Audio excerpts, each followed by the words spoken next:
Babe, wake up. The gospel is spreading. Joy is filling orphans' hearts. Handicaps are standing up out of their wheelchairs. Old people are de-aging.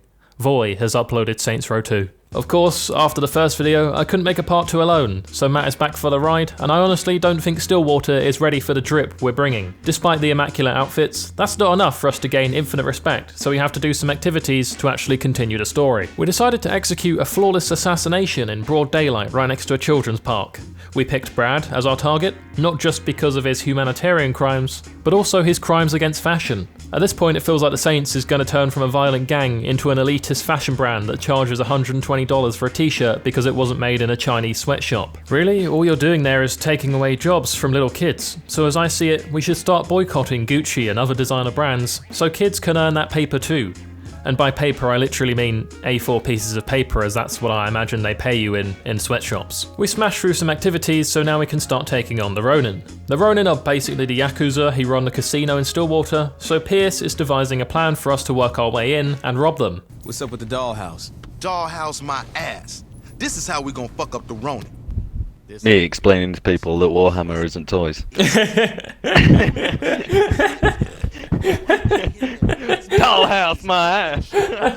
Gat, however, comes in like the alpha male he is and just proposes we walk in and shoot everybody, because historically, unless there's a harbour involved, the Japanese don't have a great record against Americans. You just know Gat isn't the kind of guy to do any foreplay in the bedroom. No sensual massages, no candles. My dude leaves the light on, hits it with no lube, then proceeds to split his missus in half with the power of his load. We pull up to the casino and just start blasting fools in what was a bigger surprise to the Ronin than when I saved a choking girl, but later got charged for sexual assault, as apparently you don't have to put your penis in while performing the Heimlich maneuver. I make sure that as well as committing mass murder, I also destroy the slot machines, as they're the real devils of casinos. Table games are light-hearted fun because when you run out of money, you can start betting your valuables like your watches, your cars, your kids, your house, until you score big and win it all back. But slot machines, they just suck you into an infinite cycle of debt and depression. Okay, so money secured, now it's time to blow this joint and get back to the safe space where no one in the Ronin will suspect we've hidden the money. You know, like Gat's house. It's not like we have a secret underground hideout where we evicted 100 homeless people just to take it over. Gat's like that one friend who, whenever he wants to hang out, it's always at his house and never at your house, because apparently your stepdad gets a little too handsy. Once again, Matt makes me question if he is actually a guy or not, because not only are his dick pics always different skin colours, his driving skills are abysmal.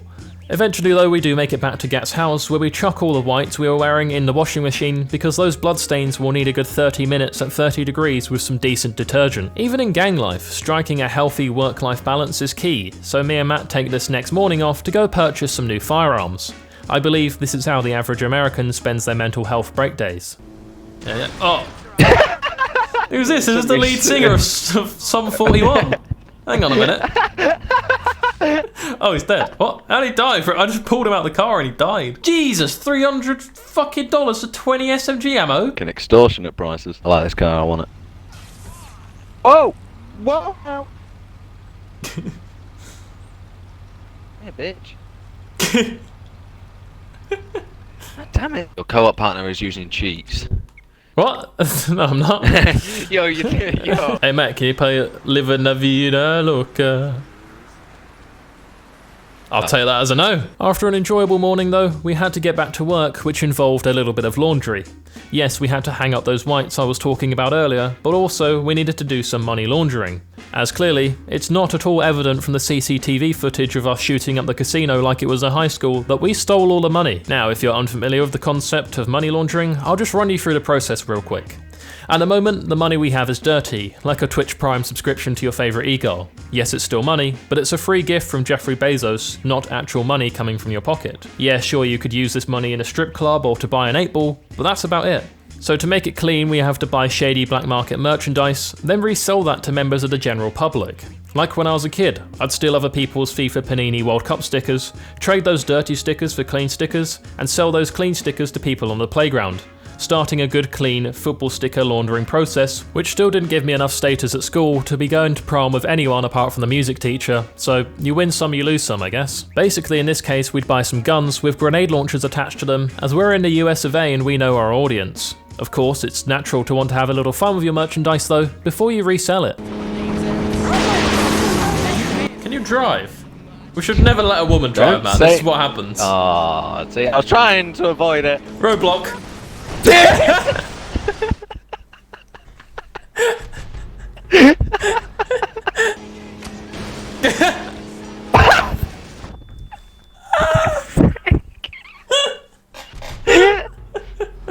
The money laundering was a success, and now the Ronin have really started to pay attention to the Saints. The leader even wants us dead, which seems pretty harsh because I thought this was all a little bit of playful banter between the boys, but apparently I've massively misunderstood the situation. This reminds me of another time where I completely misunderstood a situation. I was dating this vegan girl and things were getting pretty heated in the bedroom. She asked me to talk dirty to her, so I said, "Baby, you're about to go back to your carnivore ways because this dick isn't Beyond. It's 100% real meat." Turns out she took being vegan very seriously, so she didn't give head. I quickly ended things there, which I think was the right decision, because the only nut I'd be busting on her face would be a little bit of almond milk. With our newfound wealth, me and Matt wanted to check out the airport of Stillwater, as I hadn't been here since playing this game back in 2012. Matt purchased the airport using totally legitimate money, so we could store aircrafts here, but that's when I remembered there was no need. You see, this game has a bug where if you stop one plane on the runway, infinite planes just keep loading in behind that and crash into one another. This brought back so many memories of playing this game for the first time with my guy Tom. We'd just keep spawning in planes until we eventually got one we liked and then store it on our garage. Wow, I wonder how Tom is these days. He was like my best friend back in 2012 and I just randomly met him on Xbox one day. I'm pretty sure my mum thought he was some 40-year-old Polish dude trying to groom me, but my mum didn't really understand Xbox Live back in 2012. She should have trusted me. I was super safe, I mean way more than any of my friends, and the only time I ever exchanged a dick pic for anything was for a Modern Warfare 2 10th Prestige lobby, which I think was pretty fair. Me and Matt took our new aircraft for a little spin over Stillwater, and it's at this point I realised how small a map actually is. I could get registered on some sort of sex offenders list in the time it takes you to fly over this map. Not that I have any idea how long it takes to get registered as a sex offender or anything. The plan was to skydive into the next mission with style, but it was slightly skewed as the tail of the plane slipped every disc in my back, making it difficult to hold sufficient skydive form. I'm just falling. I'm just falling. I'm gonna catch you, dude. Catch me! Matthew! No! I actually think I might have done, but as I jumped out, my wing hit me. Like, my wing of my plane hit me, so it fucked me up. Oh, the same happened to me. Oh no! A fat hospital bill later, and me and Matt booked in for skydiving lessons next week to help with that form. We go check up on Johnny Gat. There's a fella from the Ronin in his living room, and I believe they sent him to pose some sort of threat, but he literally looks like the kind of guy that would pay you to smash his missus in a hotel room while he sits in the wardrobe. It turns out the Ronin are actually spying on us, and my therapist recently told me to start tackling my issues head on with a positive can-do attitude. So I head out on the motorbike for a little bit of fresh air and kill all the Ronin patrolling the block around Gat's house, because unless you have a romantic interest in them, there's no need to unknowingly watch someone. This angers the Ronin boss man a fair bit more, but honestly I wouldn't be too worried about him, as he thinks sunglasses on the forehead is a fashion statement, but really it just lets everyone know that you've never satisfied a woman in the bedroom. I'd know, because I also wear sunglasses on my forehead. Gat clearly didn't get the memo that there was Ronin watching him as he walks out with a vacuum-packed body to pop in the wheelie bin. At this point, Gat is like the Chinese government. His crimes are obvious and on display for all to see, but he's far too powerful for anyone to stop him. I've got to give it to them though. One thing I really enjoy about the Ronin is how they all follow a strict dress code. That's a story that the modern world has really lost. London offices these days have ditched suits in favour of fluffy turtlenecks, boat shoes and oat milk. I bet everyone exchanges handjobs in the bathrooms now rather than bumping a line of coke to fuel an 18-hour day making sales calls. Matthew doesn't have enough respect to continue the next part of the story, so we quickly partake in an activity where we have to protect celebrities from the general public.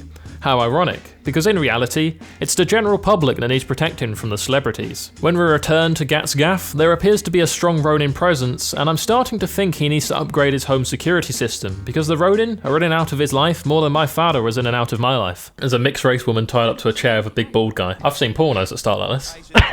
Johnny Sins, but he's Asian. They call him Johnny Sinzuru. Johnny, it's a Oh shit! Not the roses! Oh no!